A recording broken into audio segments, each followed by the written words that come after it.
بسم اللہ الرحمن الرحیم نحمدہ و نصلی علی رسولہ الکریم اما بعد۔ ایک بھائی نے سوال کیا کہ اگر ثنا پڑھنا بھول جائیں نماز میں تو کیا اس کے لیے سجدہ صاف کرنا پڑے گا یا کیا کرنا پڑے گا؟ نماز ہماری ہوئی ہے نہیں ہوئی، ہمیں دوبارہ پڑھنی پڑے گی یا اسی نماز جیسے ہم نے سلام پھیر دیا نماز ہو گئی ہے، یا سجدہ صاف کرنا پڑے گا؟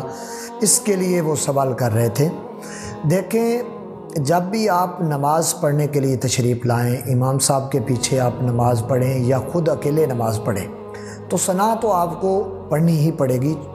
تو ثنا ایک ایسی چیز ہے جو مقتدی پڑھتا ہے، امام صاحب بھی پڑھتے ہیں لیکن ساتھ مقتدی بھی اپنی پیچھے جو ہے نا وہ ثنا پڑھے گا، یہ اس کے لیے تو اٹل فیصلہ ہے۔ لیکن اب بات کرتے ہیں اس پر کہ اگر کوئی ثنا پڑھنا بھول جائے تو وہ کیا کرے؟ دیکھیں، ثنا پڑھنا یہ نبی کریم صلی اللہ علیہ وآلہ وسلم کی یہ سنت مبارکہ ہے۔ ثنا پڑھنا یہ واجب نہیں ہے، یہ فرض نہیں ہے۔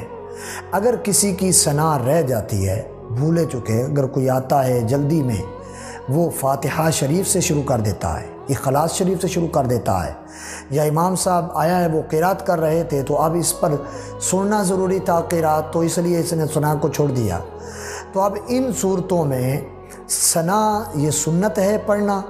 تو اگر ثنا پڑھنا بھول جائیں تو اس کے لیے سجدہ صاحب لازم نہیں آتا، چونکہ سجدہ صاحب لازم جو ہے وہ واجب کے ترک کرنے پر آتا ہے کہ آپ سے واجب جو ہے وہ ترک ہو گیا تو آپ اس وقت سجدہ صاحب کریں گے تو نماز ہوگی، اور اگر واجب ترک ہو گیا اور سجدہ صاحب بھی نہیں کیا تو نماز دوبارہ پڑھنی پڑے گی۔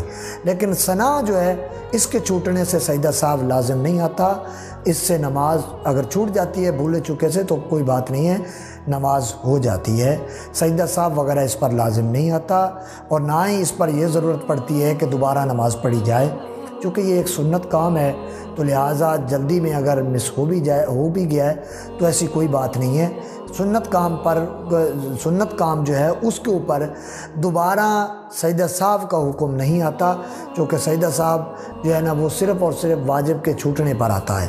تو لہٰذا دعا ہے اللہ کے کائنات کی بارگاہ میں اللہ پاک ہم تمام کو دین متین پر عمل کرنے کی توفیق عطا فرمائے، اور نبی کریم صلی اللہ علیہ وآلہ وسلم کے بتائے ہوئے راستے پر چلنے کی اللہ پاک توفیق عطا فرمائے، اور اللہ تعالی ہمیں خاص کر جو مسائل فقہی ہیں ان تمام کو اللہ ہمیں حسب ذہن اور اللہ تعالیٰ ان کو سیکھنے سکھانے کی توفیق عطا فرمائے۔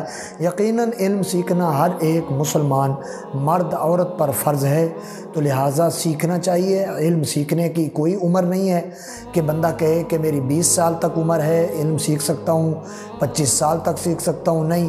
اس کے لیے آپ کبھی بھی کسی دن بھی کسی ٹائم بھی آپ نبی کریم صلی اللہ علیہ وآلہ وسلم کے مسائل دینیاں جو ہیں ان کو سیکھیں، بتائے ہوئے احکامات پر چلنے کی کوشش کریں، انشاءاللہ میرا رب آپ کی زندگی میں بہاریں لائے گا۔ دعائے اللہ کے کائنات عمل کرنے کی توفیق عطا فرمائے۔ وآخر دعوانا ان الحمدللہ رب العالمین۔